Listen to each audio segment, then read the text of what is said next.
ఐగుప్తు దేశం నుంచి విడిపించిన దేవుడు ఎర్ర సముద్రమును దాటిన తరువాత మరి దేవుని యొక్క బిడలుగా పరిగణించబడినటువంటి వారై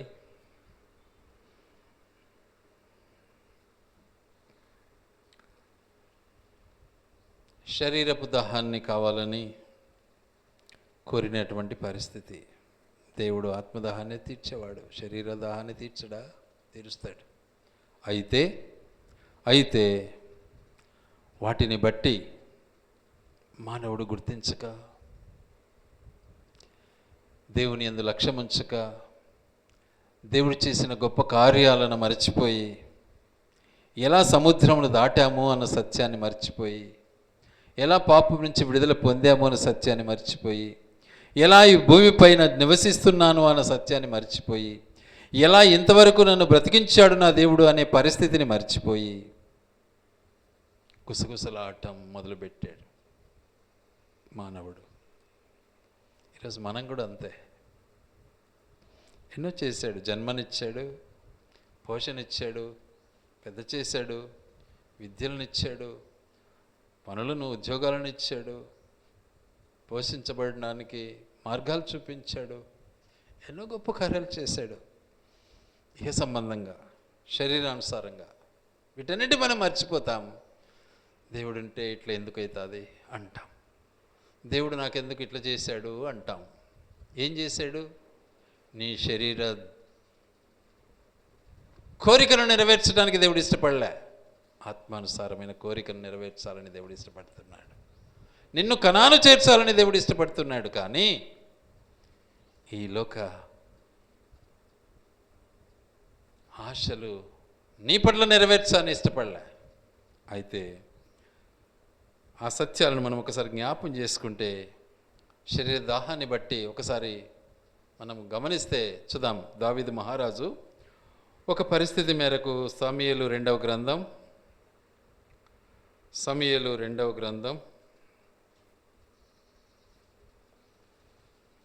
23వ అధ్యాయం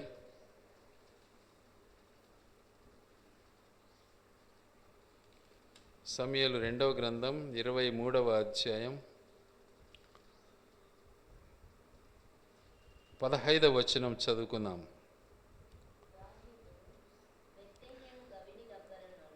దావీదు బెత్లెహేము గవిని దగ్గరనున్న బావి నీళ్లు ఎవడైనను నాకు తెచ్చి ఇచ్చిన ఎడల ఎంతో సంతోషించదనని అధికారితో పలికాడు. ఎక్కడ? బెత్లెహేము దగ్గర ఉన్నటువంటి బావి నుంచి. పరిస్థితి ఎలా ఉంది తెలుసా? ఆ బెత్లెహేము బావి చుట్టూ ఎవరున్నారు తెలుసా? శత్రువులు ఉన్నారు. బెత్లెహేము బావి చుట్టూ ఎవరున్నారు? శత్రువులు ఉన్నారు. శత్రు సైన్యం ఉంది. ఆ సైన్యంలో జొరబడి బెత్లెహేము బావి దగ్గర నుంచి నీళ్లు తెచ్చి తాపితే నాకెంతో సమాధానము అంటున్నాడు. కానీ షడ్రక్, మెషక్, అబేద్నెగో లాంటి విశ్వసనీయం కలిగినటువంటి విశ్వసనీయులు ఏం చేశారు? 16వ వచనం. ఆ ముగ్గురు బలాఢ్యులు ఫిలిష్తీయుల దండు కావలి వారిని ఓడించి దారి చేసుకొని పోయి బెత్లెహేము గవిని దగ్గరనున్న బావి నీళ్లు చేది దావీదు వద్దకు తీసుకొని వచ్చిరి. చూసారా ఎంత పని చేశారు? ఏమన్నా కానీ ఈ శత్రువును జయించైనా సరే మా రాజు చెప్పినట్లు నేను వినాలి అనుకున్నారు. మాట జబదాడలే, మాట మీరలే. మనమైతే హద్దు మీరుతాం. సిగ్గులేదు. ఏంది నీకేం కళ్ళు కనరాలే? అక్కడ ఎవరున్నారు? శత్రువులు ఉన్నారు. వాళ్ళ మధ్యకు వెళ్ళి తేవాలనా? వాళ్ళు వదిలిపెడతారా? వేల జనము ఆడ ఉన్నారు. మేము ఒకరిద్దరం పోతే తేగలమా? చంపేస్తారు కదా అంటారు ఖచ్చితంగా. కానీ ఈ బలాఢ్యులు ముగ్గురు ఏమన్నారు? ఏం పర్వాలేదు, గుండములో వేసిన కాలిపోవడానికి మా దేవుడు అసమర్థుడు కాడు. మా దేవుడు మమ్మల్ని రక్షిస్తాడు. రక్షించకపోతే చనిపోతాం, ఏం ఇబ్బంది లేదు. శత్రువులను ఓడిస్తాం, అగ్నిని జయిస్తాం, గుండాన్ని జయిస్తాం, నరకాన్ని పారదలుగుతాం. మన జీవితంలో ఈ నమ్మకం ఈ దృఢ నిశ్చయత కావాలి. దేవుడు అది కోరుకుంటున్నాడు. కారణం, నీ దప్పిక తీర్చాలి. శరీర దప్పిక కొరకు ప్రాణాన్ని త్యజించి ముగ్గురు బలాఢ్యులు బయలుదేరారు. శత్రువులను ఓడించుకుంటూ వెళ్ళారు. ముగ్గురు వెళ్ళి బెత్లెహేము బావి దగ్గర నుంచి నీళ్లు తీసుకొని వచ్చారు. 16వ వచనం ఏమంటుంది? ఆ ముగ్గురు బలాఢ్యులు ఫిలిష్తీయుల దండు కావలి వారిని ఓడించి దారి చేసుకొని పోయి బెత్లెహేము గవిని దగ్గరనున్న బావి నీళ్లు చేది దావీదునకు. ఎంత గొప్ప విషయం ఇది! మామూలు విషయమా? చెప్తే సులువుగా అయిపోతుంది ఒక మాటలో. కానీ సైన్యాన్ని జయించాలి. ఎదురుగా ఉన్నటువంటి శత్రు సైన్యాన్ని జయించుకుంటూ వెళ్ళాలి. యుద్ధం చేయాలి నీళ్ళ కొరకు. అగ్ని గుండంలో పడడం ఏం సాధారణమా? చూసి పడతారా? కంటిలో సుక్క వేసుకోవాలంటే కన్ను తెరచడానికి మనకు భయం. అగ్ని గుండంలో దుంకాలి అంటే, ఇది ఆన్ చేసినానా? దుంకాలి అంటే మంత అవుతుందా? కాదు. కానీ ఆ దృఢ నిశ్చయత కలిగినటువంటి విశ్వాస జీవితం ఏం చేసింది? ఏం పర్లేదు చెప్తాం అన్నాడు. యేసుప్రభు సైతం రేపు సిలువ వేయాలి. ఈరోజు రాత్రి ఆయన చేసిన ప్రార్థన, ప్రభువా నీ చిత్తమే, నీ చిత్తమే.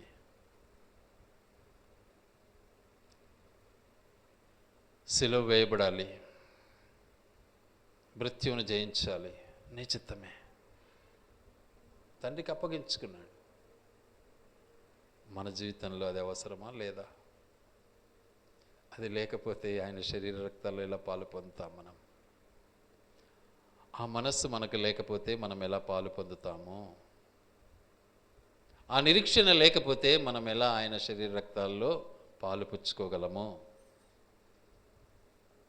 కాబట్టి మనలో ఆ నిశ్చయత రావాలి, ఆ దృఢత రావాలి. అందుకే వాక్యం ఏమంటుంది అంటే, చాలా స్పష్టంగా మాట్లాడుతుండే,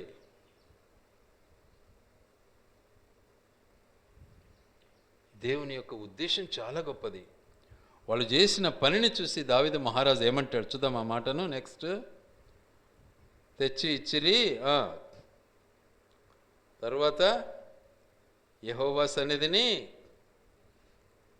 అయితే అతడు ఆ నీళ్లు త్రాగుటకు మనస్సు లేక యెహోవా సన్నిధిని పారబోసి, యెహోవా నేనివి త్రాగను, ప్రాణమునకు తెగించిపోయి తెచ్చిన వారి చేత నీళ్లు త్రాగుదునా అని చెప్పి త్రాగనొల్లకుండెను.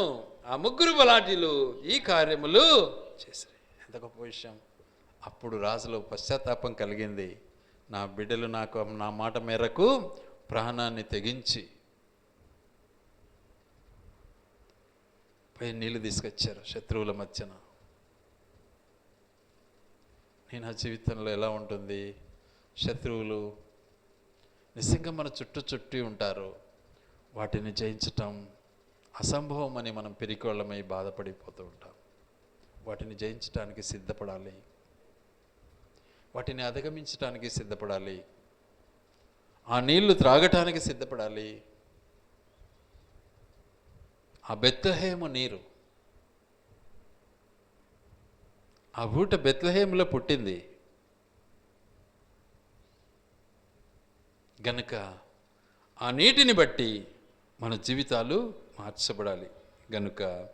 అందుకే యెషయా గ్రంథంలో ఒక మాట అంటాడు చూడండి, 41:17. యెషయా గ్రంథం 41:17 ఏమంటాడంటే, ఆలకించుడి,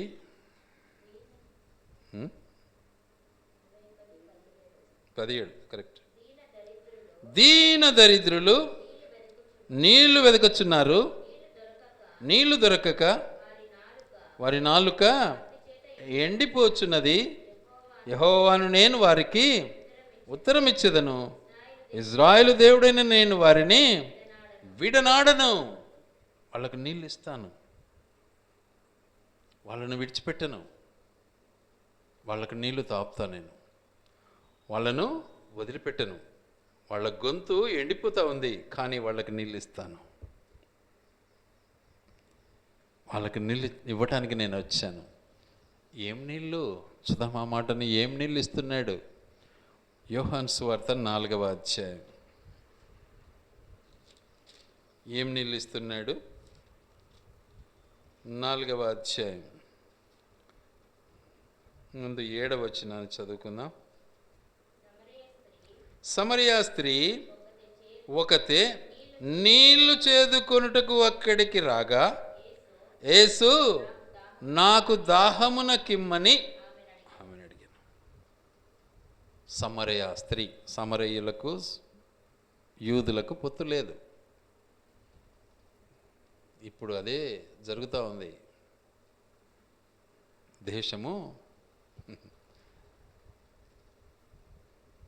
దేశానికి హక్కుదారులు ఎస్సీలు కాదు.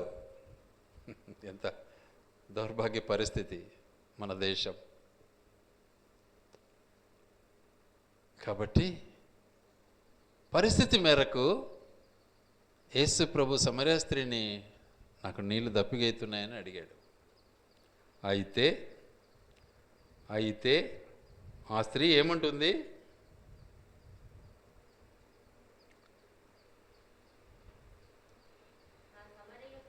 ఆ సమరయ స్త్రీ, యూదుడవైన నీవు సమరయ స్త్రీనైన నన్ను దాహమున కిమ్మని ఎలాగో అడుగుచున్నావు? ఏంటి ఇది ప్రశ్న? ఎట్లా అడుగుతున్నావు? నువ్వు అడిగే హక్కు నీకు లేదే. మా చేతులతో నీళ్లను తాగకూడదే అంటున్నాడు. కానీ యేసు ప్రభు అన్న మాట. అందుకు యేసు, నీవు దేవుని వరమును నాకు దాహమున కిమ్మని నిన్ను అడుగుచున్నవాడెవడో అది నువ్వు ఎరిగి ఉంటే నీవు ఆయనను అడుగుదువు, ఆయన నీకు ఏం నీళ్ళు ఇస్తాడంట? జీవజలమును నీకు ఇచ్చునని ఆమెతో చెప్పాను. కాబట్టి ఈ నీళ్ళు ఇప్పుడు వద్దు, నాకు కావాల్సింది ఏంటిది? జీవజలము. దావీదు మహారాజు అంటాడు, ఎంతో ప్రయాసపడి తన ప్రాణాన్ని అరచేతిలో పెట్టుకొని, తన గుండెని అరచేతిలో పెట్టుకొని, ఎంత శత్రువుల మధ్యను వీరాంగముతో సైన్యాన్ని ఎదిరిస్తూ, సైన్యాన్ని ఓడిస్తూ బెత్లెహేము దగ్గరికి వెళ్ళి నీళ్లు తేవడం అనేది మామూలు విషయం కాదు కదా. గనుక ఈ నీళ్లు నేను తాగలేను. కాబట్టి నాకు నీళ్ళు ఇచ్చేవాడు నా దేవుడు. ఆయనను అడిగితే ఏమిస్తాడు? ఆయన నీకు జీవజలమునిస్తాడు. నీకు జీవజలమునిస్తాడు. ఆలోచించుకో. మామూలు నీళ్ళు తాగితే దప్పిగైతూ ఉంటాయి. జీవజలం ఇస్తే ఊరెడు నీటి బుగ్గగా ఉంటాయి. ఎప్పటికీ నీళ్ళు ఊరుతూనే ఉంటాయి. శరీరానుసారంగా మనిషిగా దేవుడు లేఖనాల ప్రకారము సిలువ పైన దప్పిగొన్నాడు. అంతే. దాహమై కాదు, నాకు దాహము అన్నాడు. ఆయన నీళ్ళు ఇవ్వలేకనా? ఆయన దగ్గర దాహం నీళ్ళు లేదా? శరీరుడు కాబట్టి మనిషి దాహం కొంటాడు అన్న సత్యాన్ని రుజుపరిచాడు ఆ సిలువ పైన. మనిషి అన్నం తింటాడు కాబట్టి ఆ రొట్టె తిన్నాడు, ఆ చేప ముక్కను తిన్నాడు. మనిషి నిద్రపోతాడు కాబట్టి ఆ ఓడలో యేసుక్రీస్తు ప్రభువు ఆ అమరమున నిద్రించాడు తలవాల్చి. మనిషి. ఇవన్నీ సాదృశ్యాలు దేవుడు మనకు రుజుపరుస్తూ వస్తున్నాడు. కానీ మానవుడు గ్రహించలేకపోతున్నాడు. ఇదెంతలే కోల్పోతున్నాడు. కాబట్టి దేవుడు పరిస్థితి మేరకు మనకు ఆయన అనుగ్రహించే గొప్ప అద్భుతమైనటువంటి జీవజలాన్ని దేవుడు మనకు ఇవ్వాలని ఇష్టపడుతున్నాడు. గనుక అందుకే ఆయన అంటాడు. ఇక్కడ ఏమంటాడో చూద్దాం ఆ మాట. నెక్స్ట్, లోతైనది చేదుకుంటకు నీకు కష్టము. తర్వాత యేసు నీవు వెళ్ళి ఆ స్త్రీ 18, 15. ఆ స్త్రీ ఆయనను చూచి, అయ్యా, నేను దప్పిగొనకుండునట్లును చేదుకొనుటకు ఇంత దూరము రాకుండునట్లును ఆ నీళ్లు నాకు దయచేయమని నువ్వు చెప్పింది కరెక్టే, నన్ను నమ్ముతున్నా. అయితే నాకు ఆ పని చేయి, ఇక నేను దాహం లేకుండా, దప్పిక రాకుండా, ఈ నీళ్ళ దగ్గరికి వచ్చి చేదుకోవడానికి ఇబ్బంది పడకుండా నాకు ఆ నీళ్ళు ఇచ్చేవయ్యా అనింది. ఇప్పుడు కూడా అట్నే అంటుంటారు, అందరు ప్రశ్నలు వేస్తుంటారు. యేసుప్రభు ఒకటే మాట అన్నాడు. అన్నాడు, నీ పెనిమిటిని పిలుచుకొని రాపో ఇస్తాను అన్నాడు.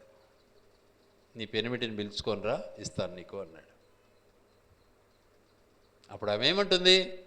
అయ్యా నాకు పెనిమిటి లేడు.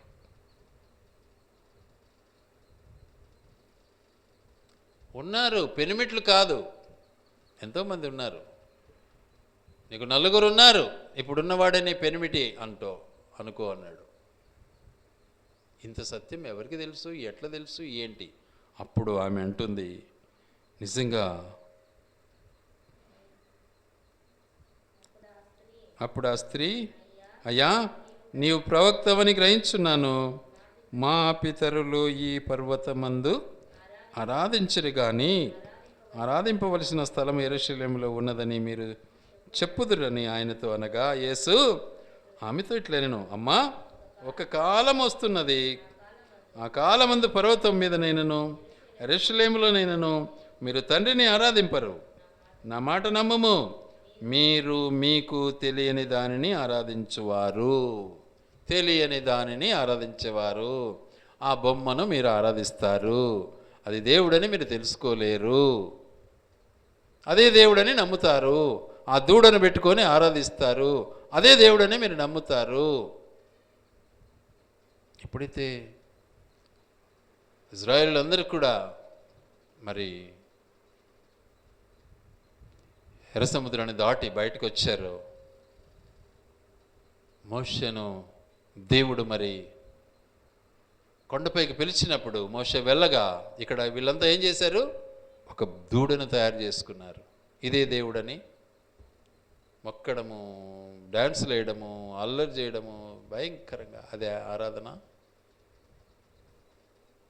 ఎంత భయంకర పరిస్థితి అది, ఒక్కసారి ఆలోచిస్తే. ఈరోజు పరిస్థితి అదే జరుగుతూ ఉంది నీకు. మన పరిస్థితులు, మన దేశము, మన పరిస్థితులన్నీ కూడా వాటికి పోల్చబడుతూనే ఉన్నాయి. ఇవన్నీ కూడా చాలా చక్కగా మనము వాటిని గమనించవచ్చు. గనుక దేవుడిచ్చే జీవజలాన్ని పొందటానికి మనము సిద్ధపడాలి.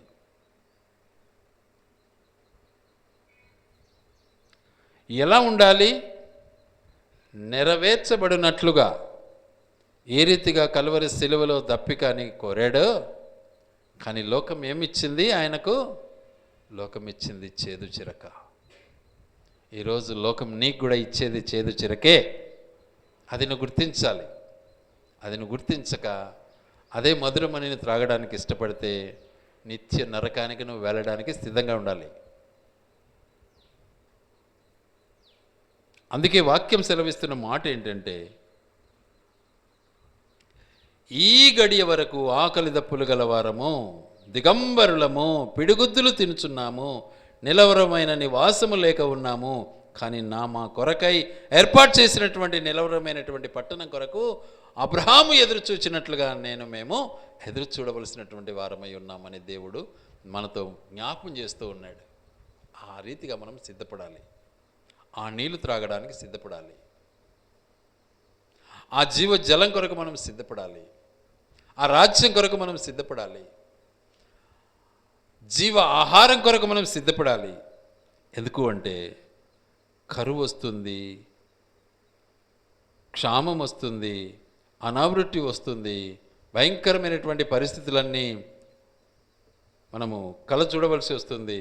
కాబట్టి దేవుని వాగ్దానాన్ని మనము చేపట్టి వాగ్దానానుసారంగా జీవజలాన్ని మనం పొందిన వారముగా ఉండాలని దేవుడు ఇష్టపడి మనతో మాట్లాడుతున్నటువంటి మాట యెషయా గ్రంథము 55:1.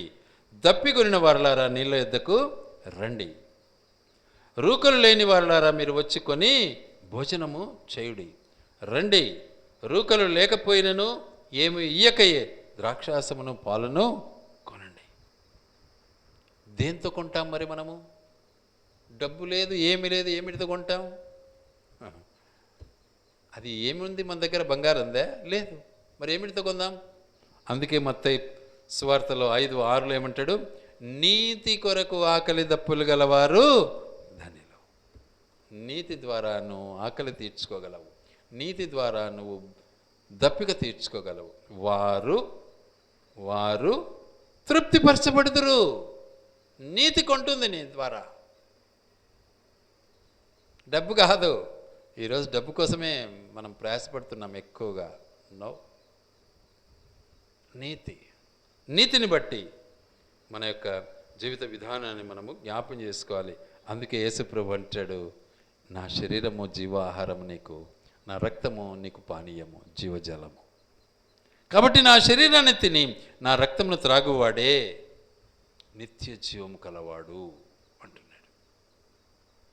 అందుకే దావీదు మహారాజు ఆ నీళ్ళు తాగలే.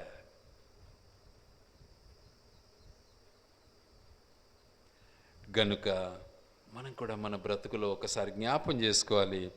మనము ఏ నీళ్ళు, ఏ భోజనం కొరకు సిద్ధపడుతున్నాం. నాకు బిర్యానీ ఉంటేనే బాగుంటుందని కోరుతారు, నాకు ఫలానా అంటే బాగుంటుందని కోరుతారు, శరీరాశలన్నీ కూడా. కానీ మనం పొందాల్సింది జీవాహారము, జీవజలము.